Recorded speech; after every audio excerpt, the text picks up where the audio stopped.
Hello everyone and welcome back to the MTG Novels Project.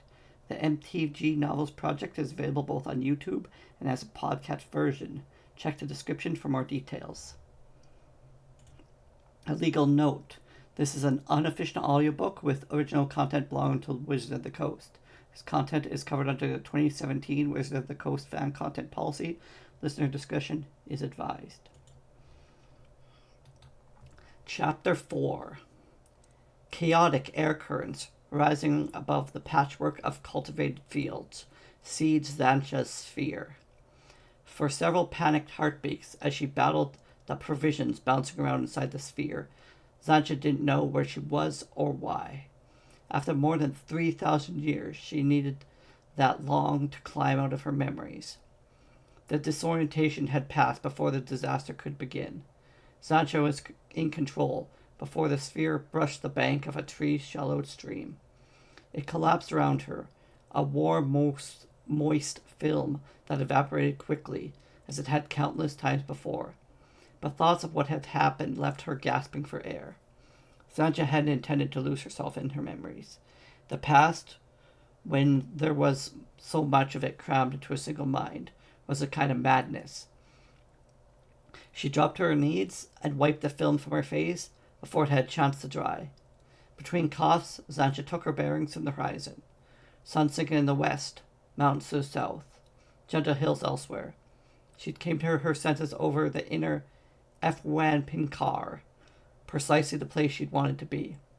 Luck, Xantcha told herself, and succumbed to another round of coughing.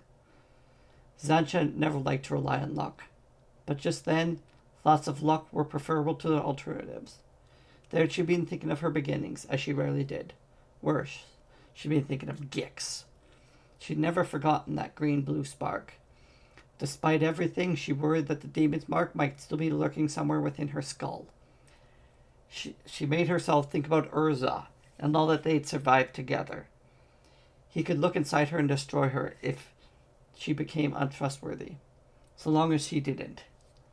Xantcha believed she could trust herself. But thoughts of Gix were no reason to fear Gix. Nothing escaped the excoriations of Phyrexia's seventh sphere. Even if the blue-green spark remained, the demon who drilled it into her was gone. Urza insisted that she steer clear of Phyrexians when she sensed them. He didn't want his enemies to know where he was or that he'd return to the land of his birth. They both knew that if she'd ever fall back into Phyrexian hands, they'd strip her memories before they consigned her to the seventh sphere, and she knew too many of Urza's secrets to justify the risk. The Phyrexian presence on Dominaria had been growing over the past 50 years. Morven and Bassarat were only two among scores of places where Xantcha had once scourged regularly, but were, or soon would be, off limits. Thran Pinkar was not, however, among those. The little realm on the wrong side of the great island of Gulmani was so isolated and unimportant that the rest of it, of what had once been Teresiare, scarcely acknowledged its existence. It was the last place Xantcha expected to send a Phyrexian. If she'd succumbed to thoughts of Gix while soaring over the Thran Pinkar, it wasn't because a Phyrexian had tickled her mind, but because she'd begun to doubt Urza. True, he'd go to the places where she scented sleepers, and he'd find them. But he didn't do anything about them. Newts, disguised himself as born folk, weren't enough to goad Urza into action. Xantcha thought it would take death for that. She'd been perversely pleased when she'd found Bassarat and Morvern. She thought for sure that would overcome Urza's obsession with the past, and perhaps it had. He never came as close to striking her. Kayla Bing Krug had mentioned Thran Pinsar in her epic. Afand chroniclers explained that omission by proclaiming their land had been empty until 300 years ago, when a handful of boats had brought a band of refugees to Gulmani's backside. Xantcha doubted there had been enough boats in Teresiare to account for all the living Effans, but Scribe lied. She knew that from the Antiquity Wars collection. What mattered to Zancha was that almost any 10 men of Efu and Pinsar, at least one, matched Kayla's word picture of Mishra. Another had his impulsive temperament. To find better odds, she'd have to soar across the Sea of Laments, something she'd done just once, by mistake, and had sworn she'd never try again. Zancha knew her plan to bring Urza face to face with a dark, edgy youth, who might remind him of his long-dead brother. Wasn't the most imaginative strategy, but she was Phyrexian, as Urza never ceased telling her. Phyrexians lacked imagination.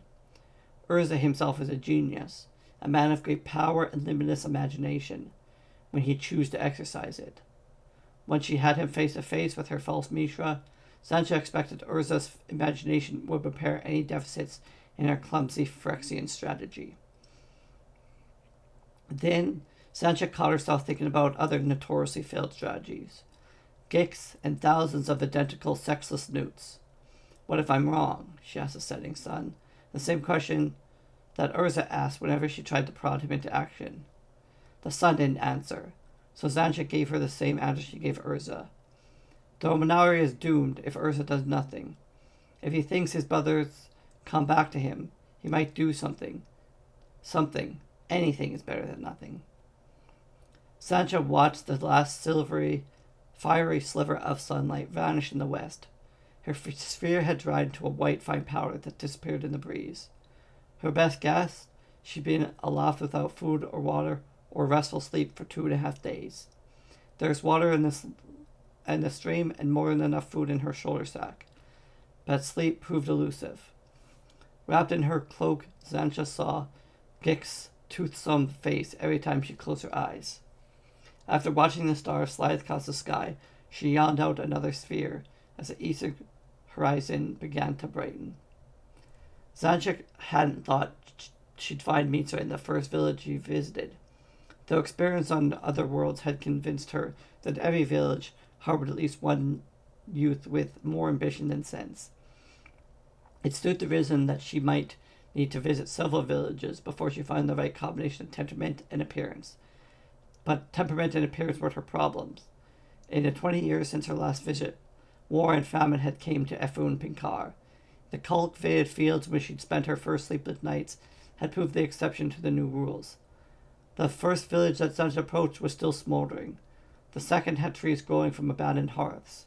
Those villages had remained intact, so behind palaces of stone and brick and sharpened stakes. She approached the gates warily, forgetting that she disguised herself as a cocky, aristocratic youth. It was an easy charade, one that matched her temperament and appearance. But through their wandering, she and Urza came across very few wars that couldn't be blamed on aristocratic greed or pride. The war in the Efu and Pinkar, however, proved to be one of the rare exceptions. The gates swung open before she announced herself. The whole village greeted her with pleading eyes. They'd made assumptions. She was a young man who'd lost his horse, and companions to the enemy. She needed their help, but most of all, she assumed they'd come to help. Outnumbered and curious, Zancha made her own assumption. She'd learn more if she let them believe what they wanted to. You will go to Pinkar City and tell Taberna what is happening, the village spokesman said, once he had offered her food and drink. We are all too old to make the journey. Taberna does not know, another elder said, and all the villagers bobbed their head in agreement. He can't know. If Taberna knew, he would come to us. If he knew, he would help us. He would not let us suffer. A multitude of voices all saying the same thing. A name named Taberna had governed Efu and Pinkar 20 years ago. Part priest, part prince, he'd been an able ruler. If the villagers Taberna were still the same man Zancha remembered, though, he'd be well past his prime, and beloved or not, someone would take advantage of him. Unless that someone would be a man dressed as she dressed, in fine clothes, with a good steel sword slung between his hip. Zancha couldn't ask too many questions, not without compromising her disguise, but she promised to deliver the villagers' message. Red Stripes and Shrada were terrorizing the countryside. The village offered to give her a swayed-back horse for her journey. Zancha bought it mistake instead with a silver coin and left the next day, before her debts grew any higher. The elders apologized that they couldn't offer her the escort a young nobleman deserved, but all their young men were gone, swept up by one side or the other. As she rode away, Xantcha couldn't guess how the Shraddha had gotten involved in a war. 20 years ago, the Shraddha had been a harmless sect of ascetics and fools. They preached that anyone who did not live by the 256 rules in Avohir's holy book was damned. But no one had taken them seriously. She had no idea who or what the Red Stripes were until she visited a few more villages. The Red Stripes had begun royal mercenaries, charged with the protection of the palaces and temples. That the suddenly military Shraddha had been threatening some 15 years ago. Oddly enough, in none of the tales Xantcha listened to did she hear of the two groups confronting each other. Instead, they roamed the countryside, searching out each other's partisans, making accusation when none could be proved, then killing the accused and burning their homes. The Shraddha, a weary visitor explained, tell us they are the wrath of Avohir, and they punish us for not living closely by Avohir's holy book. Then, after the Shraddha had finished with us, the Red Stripes come. They see that the Shraddha didn't take everything, so they take what's left. Every spring it begins again, one of the old women added. Soon there will be nothing left. Twice we sent men to Taberna. Twice they did not come back. We have no men left.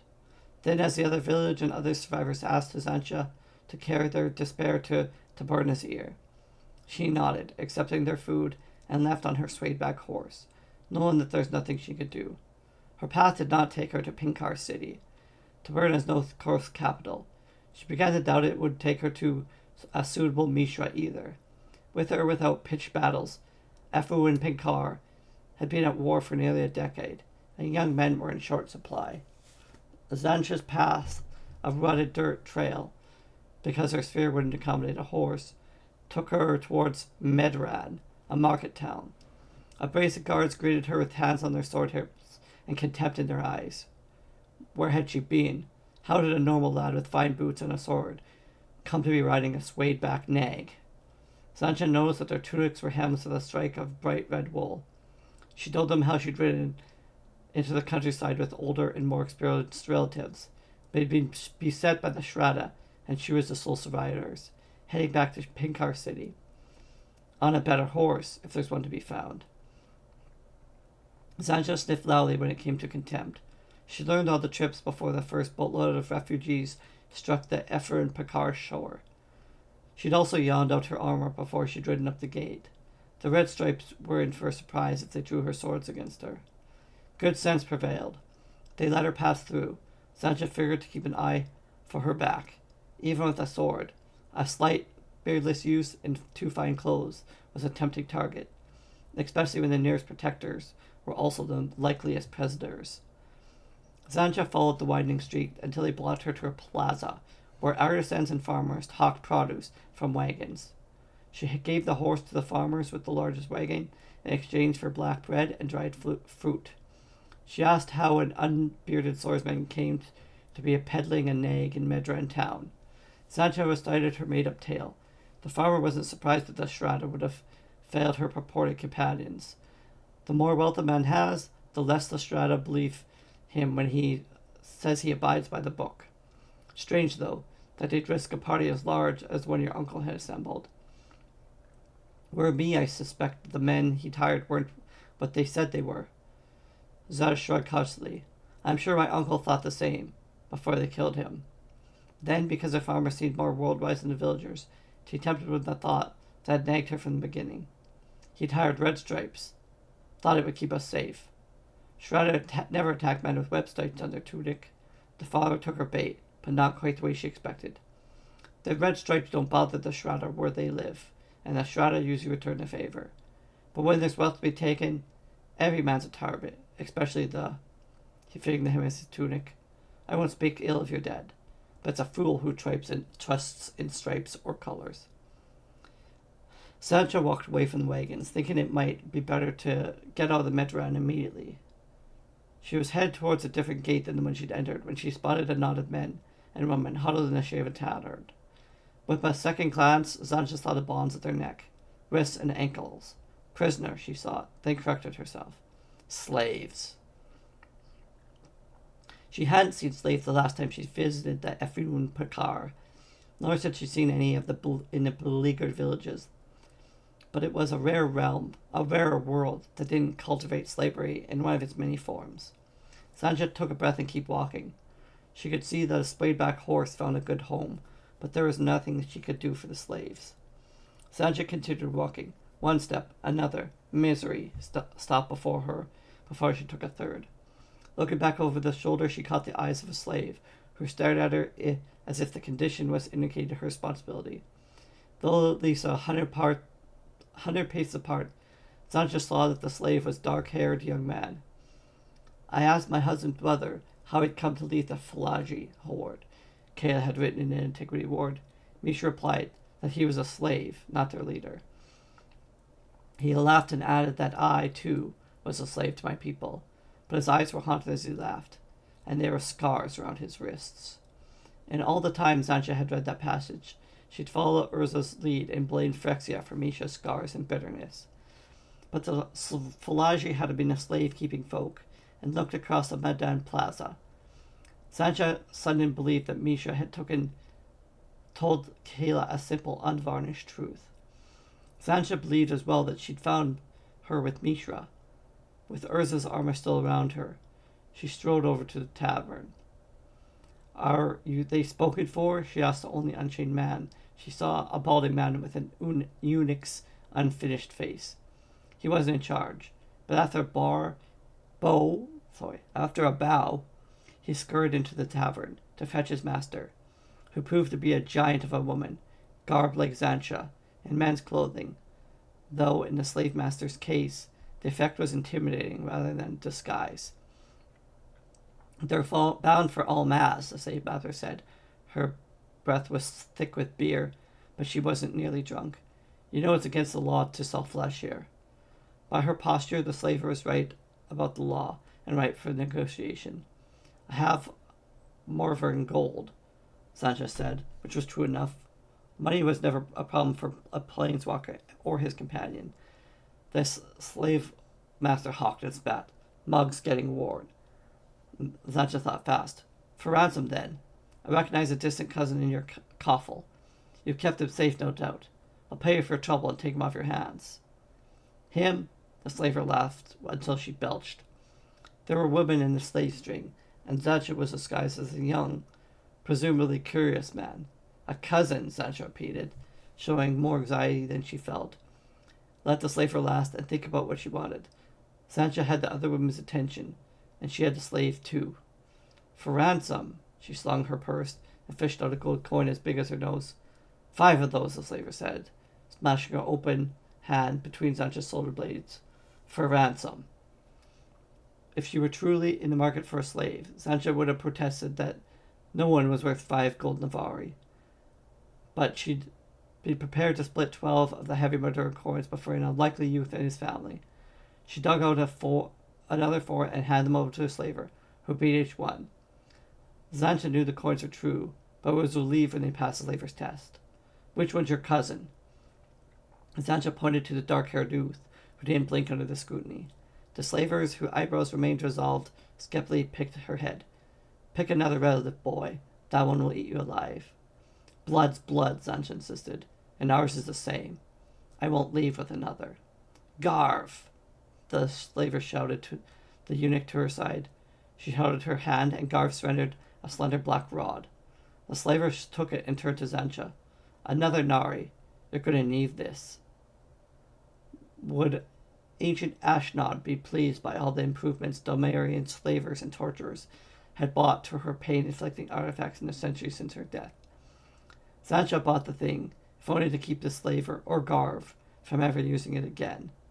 Cut him out, the slaver told Garv, and added, while Garv walked among the slavers. Have fun, boy. I intend to, Sancha assured her, then watched as Garv seized the leather band around the youth's neck and jerked him roughly to his feet. Garv gave the band a vicious twist, so it choked the youth, and kept him quiet while the eunuch snapped the rivets that bound Sancha's new slave to the others. The youth's face became red. His eyes rolled. I want him alive, Sancha warned in a low voice. The promise her threats were as good as her gold. Her new slave dropped to one knee when Garv suddenly released him. Hackling spittle, he got himself upright before the eunuch touched him again. Riveted leather manacles bound his wrists close behind his back. He couldn't clean his lightly bearded chin. A short iron chain ran between his ankles. He could walk barely, but not run. As he came closer, watching his reach, Santa counted the sores and bruises she hadn't noticed while he was staring. Sanja hadn't been comfortable owning a horse. She didn't know what to do with a slave. The thought of grabbing the arm length of the leather hanging from the band around his neck repelled her, though that was what everyone, including the youth, expected her to do. You're too tall, she said at last, though he wasn't as tall as Urza. She hoped that wasn't going to be a problem further along in her plan. You'll walk beside me until I can arrange something more. Sanja paused. Phyrexians might not have an imagination, but born folk certainly did, and there's nothing like silence to inspire the use of it. Something more appropriate. She smiled broadly, and her slave walked politely beside her, his chains clanking on the plaza's cobblestones. Thlampa's thoughts were focused on how she'd get them out of Medran without attracting attention from the Red Stripes. She wasn't expecting any other sort of trouble until the youth staggered against her. Muttering curses no Ephraim had heard before, Sancha got an arm round his waist and shoved him upright. It wasn't a hard shove, but he groaned and made no attempt to start walking again. Sick sweat bloomed on his face. He burned through his bravery. Do you see that curve beside the fountain? A slight nod and a catch on his muscles. He was dizzy on the verge of fainting. Get that far, and you can rest. Drink some water. Water, he repeated, a hoarse, painful sounding whisper. Sandra hoped his problem wasn't serious. If Guard had damaged him, Guard wouldn't live to see the sunset. Her slave shoved one foot in front of another. She helped him keep his balance. In 5 steps, Lazard learned to hate that treacherous chain between his ankles. He fell one stride short of the fountain curb. Sancha looked the other way while she dragged him into it. Then she drew a drive from the seam of her boot. The blade was tempered steel from another world, and it made fast work of the wrist manacles. Sancha gasped when she saw rings of weeping sores. Without a second thought, she hurled the slashed leather across the cobblestones. Her slave was already washing his face and slurping water from the fountain. Sancha thought it was a good sign, but wasn't surprised when her next question, "Are you hungry?" won her nothing more than another cold, piercing stare. She had retrieved a load of black bread, tore off a chunk, and offered it to him. He reached past her, offering to load towards the loaf in her other hand. "You're bold for a slave." "You're small for a master," he countered, closing his hand over the bread he wanted. Sancha dropped the smaller piece and seized his arm. She didn't like to feel the open sores beneath her fingers, and she had every intention of giving him the whole loaf eventually. But points had to be made. She tightened her grip. Appearances her still-named slave needed to learn could be deceiving. In Phyrexia, newts were soft, useless creatures. But in most other worlds, Sancha was as strong as a well-muscled man, half again her size. With a groan, the slave let go of the larger portion, and when she released, picked up the smaller portion from the ground. Slowly, Sancha chided him, though she knew it would be impossible for him to obey. Swallow, breathe, take a sip of water. Her hand shot out, while Sancha wondered what she should do next. He captured the unguarded bread and held it tight. Only his eyes moved from Sancha's face to the black plaid she tucked through her belt. Ask first, so she suggested, but made no move for her belt. Even if by some miracle of carelessness he stole the prod and stuck her with it, Urza's armor would protect her. "Master, may I eat?" For a man short of his final growth, Sancha Slade had a mature grasp of sarcasm. He definitely had Misha's attitude in addition to Misha's appearance. "I didn't buy you to starve you." "Why did you then?" he asked through a mouthful of bread. "I have need of a man like you." He gave Sancha the same look the slaver in Garv had given her. She began to think she'd gotten herself into a position of a fisherman who took a fish larger than his boat. Only time would tell if she'd bring him aboard, or if he drowned her. Your name will be Mishra, and you will answer to it when you hear it." Misha laughed a short, snouting sound. "Oh yes, Master Urza." Despite what she told Urza, the detail of kicking up Bing, Krugs, and Tikvi were word that widely spread across the remainder of the Tertiaire. Xantia hadn't expected her slaves to recognize his name, nor was she prepared for his aggressive insolence. "I've made a mistake," she told herself. "I've done a terrible thing." Then Mishra started choking. He tugged on the tight leather bound around his throat and managed to gulp down his mouthful of bread. His fingers came away stained with blood and pus. Xantia looked at her own feet. She must have made a mistake, but she hadn't done anything terrible. "You might call me Xantia, and when you meet him, Urza is just Urza. He would not like to be called master, especially not by his brother." "Xantia, what kind of name is that?" "If I'm Mishra, and you work for Urza, shouldn't your name be Tanos? You're a little bit small for the part. Grow out your hair, and you could play Kayla. An ugly Kayla, but a love of Evo here. I was better off with Tuktav and Garv. You know the Antiquity War. Surprised I can read and write too. I count without using my fingers." He held up his hand but saw something. The stains, perhaps she'd already noticed, that cracked his insolence. "I wasn't born a slave," he concluded softly, staring off the plaza at his memories. "I had a life. A name." "What name?" "Rat." "What?" She thought she misunderstood. "Rat. Short for Ratepe. I grew into it." Another snorted laugh. Or maybe a strangled sob. Either way, it ended when the neck leather brought out another choking spell. "Hold still," Jansa told her, drawing a knife again. "I don't want to cut you." There wasn't even a flicker of trust in Rat's eyes as she laid the blade against his neck. He winced as she slid it beneath the leather. She had sawed through the sweat-hardened leather, and it pricked his skin a handful of times before she was done. The tip was bloody when it emerged from the other side, but it did not make a grab for it, her or the weapon. "I'm sorry," she said when she was finished. Sancha raised an arm to hurl the collar away as she hurled the manacles. Rat caught the trailing leash. The leather fell into his lap. "I'll keep it." Sancha knew that the unusual order of such thing. Slaves didn't have personal property, but she was about to take the filthy collar away from him. "I have a task for you," she said, as he worried the collar between his hands. "I would have offered you the gold, if you'd been free. You will be free, I swear it, when you're done what I need to. And if I don't..." While Xantia rested with an answer to that question, a noisy clang of red stripes entered the plaza from the east, the direction through which Xantia had hoped to leave. She and Rat were far from alone on the cobblestones, and she reasonably hoped that, despite their mismatched appearance, him in rags, reaping sores, her with boots and a sword, they wouldn't draw too much attention. Rat saw the red stripes as well. He snapped the leather against his thighs like a whip. Red stripes, Sancha guessed, had something to do with his transformation from free to slave. Considering his apparent education and remembering the farmer gesture, he wondered if he'd once worn the same garments she was wearing. "Hold it in," she advised him. "You've got a chain." She left the thought incomplete as a gentle breeze brought her the last scent she'd ever wanted to smell. Glistening oil. One of the red stripes was a sleeper. A newt like her, but different too.